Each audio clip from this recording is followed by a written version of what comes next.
Hey there, in this video we're going to take a look at how you can quickly create beats using the drum editor in Cubase. It's easy, it's fun, and the drum editor integrates perfectly with other areas of Cubase. Let's quickly take a look.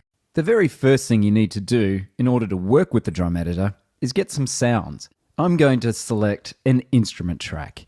Now, in this instrument track, I really want to have something that's relevant to drums. So Groove Agent SE comes inside Cubase, and it's an awesome drum VST instrument. Once I add the track, you can see a new track showing up there, and I can just click on this little button here to bring up the instrument itself. So this is Groove Agent SE. There's lots of pads, and if you right mouse click over that icon, you can now bring up all of the content. I'm selecting laser beams because it's this fantastic new content pack that's come with Cubase 10.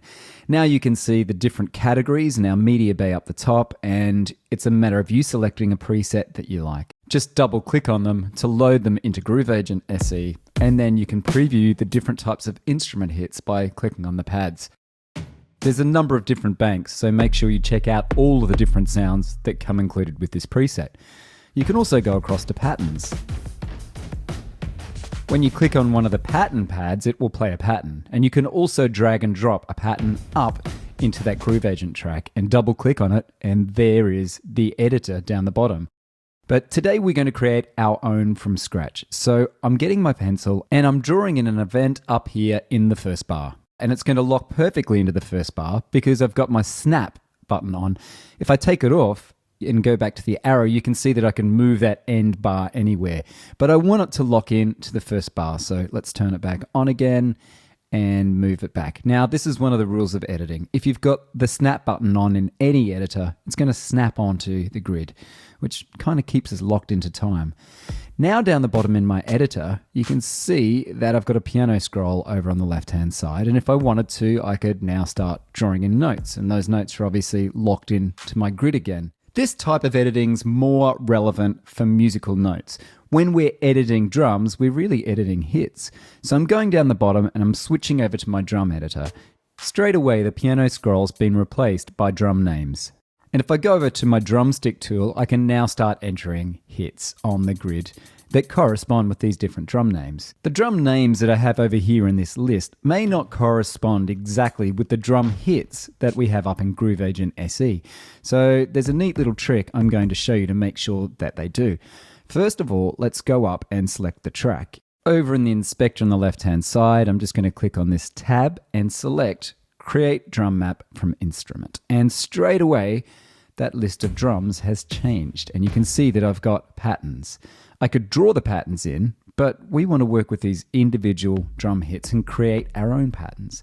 So let's quickly go back to the pattern tab and click on this Omni button, and straight away you can see all of our drums are now corresponding exactly with the pads. Now it's really just a matter of making some beats, which you can do here in the lower zone, or we can enlarge the window to a full-size view, which gives us more access, or more visual access, I guess, to all of the different drum hits that we've got here in our Groove Agent SE 3 preset. You can use G and H on your computer keypad to zoom in and out, and that will of course change the grid. And don't forget that we're locked into this grid. So if you need more resolution to enter more notes, just zoom out. Now I'm using my drumstick tool and I'm simply placing kick drums really at random. So you can see how easy it is to enter information and also delete information. So if you get a note on the wrong grid line, you can simply click on it again and then re-enter it. So now it's a matter of choosing the different components that you want to have in your groove.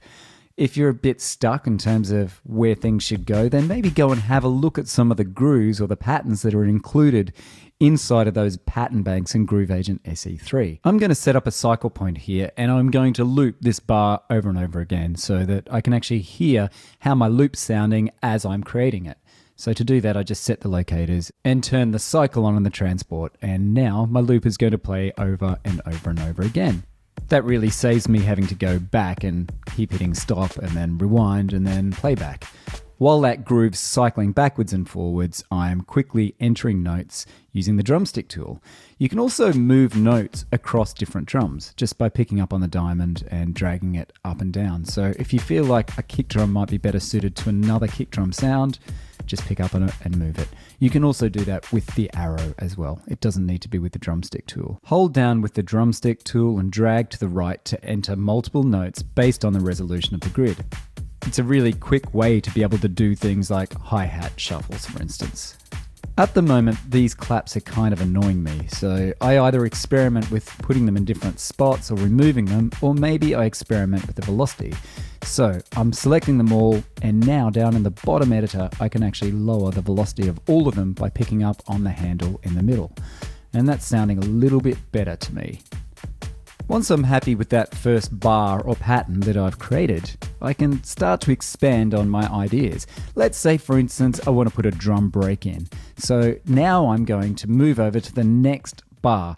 I'm dragging out to the right with the drumstick tool, and it's creating these notes, but the notes are still grayed out. And that's because when I created that first event in the project window, I only made it one bar. So I'm picking up on this right handle and dragging it out. And now you can see the colors changed. And all of these notes that we can now enter are included in our MIDI event, which is now 2 bars long. Now, traditionally, a drum break or a fill like this would increase in volume. So once again, I'm highlighting all the notes and picking up on this handle on the left-hand side. And now you can see these notes are going to increase in velocity. So that's really easy.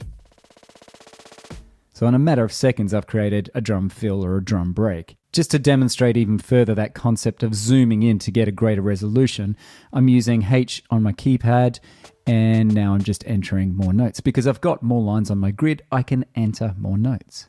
Velocity is so important when it comes to creating groove, and you can change the velocity of a hit when you enter it. Just keep holding down on your mouse and drag the mouse down and up, and that will change the velocity at the point of entry. You can still edit the velocity of notes even after you've entered them. Down in the bottom, we've got the controller lanes, and at the moment this is showing the velocity. So all I need to do is go down with my mouse and just move the velocity on the note that I want to edit. It's a really good way to create groove on things that are repetitive, so things like hi-hats, or in this case, I've got a shaker. So rather than having the shaker being all at the one velocity, you can see it's moving around. It just makes it a little bit more human. Now it's just a matter of going through and tightening it up and figuring out if I've got enough in there or if I've got too much. Let's say I want to keep this groove or pattern intact, but I want to build on it. Well, now I can select all of these hits and simply copy them. I'm going over to the right-hand side and I'm going to stretch my cycle point out. So now it will cycle through 3 bars. And of course I need to move this right marker out here so that my event also goes for 3 bars. I'm just clicking on the spot where I want to paste my groove, and now it's pasted in. So I've got 2 sections exactly the same. Only now I can build on it further by adding some of these bass hits. So very quickly I've created 3 different patterns. My first section is my original groove, my second section is a fill, and my third section is my original groove with some bass hits. The thing about creating groove is it's usually been created in a 1-bar phrase or a 4-bar phrase, or let's say a 3-bar phrase with a 1-bar fill. And if we go back to our project window, now we can use our scissors and we can actually chop this into 3 different sections.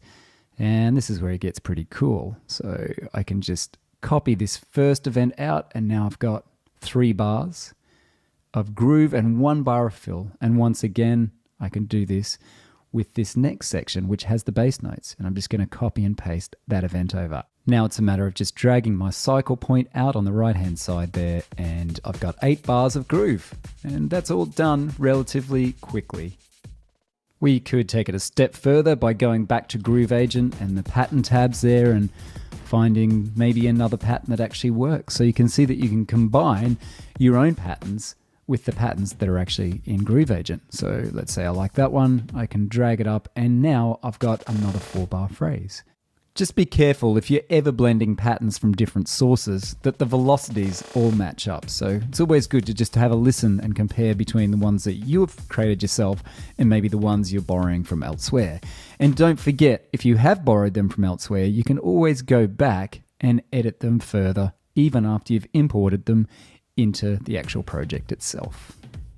A couple of other cool things you can do is import your sample into the Groove Agent MIDI library. So that means you can interchange your sample with any pad, no matter what project you're using in Cubase. You can also drag and drop your grooves over onto the pattern pads, which means you can trigger them at a live performance if that's what you're into. Because we're working with MIDI, you can also go into the media bay and find a content pack. Go up and select the MIDI filters, so it might be things like MIDI files and patterns and loops. And now you can see all of the drum loops that you have available in this particular content pack.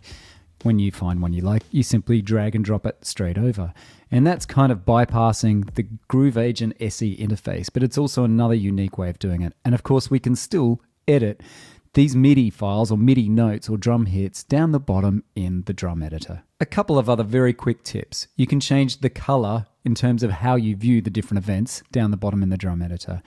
And you can also change things like the resolution of the grid to suit dotted notes and triplets. So for example, when I zoom in, it's still giving me a very straight grid. But if I go up into the quantize setting and select a triplet setting, you can see now we've got triplets on the grid, which means I can do a bit of a shuffle on the hi-hat if I zoom in. So there's lots of different options in terms of working with different grid resolutions, which are going to give us different types of grooves. Thanks for taking the time to stop by and checking out this video. Please like it if you've learned something and subscribe to the Cubase YouTube channel for plenty more videos just like this. I'll see you there.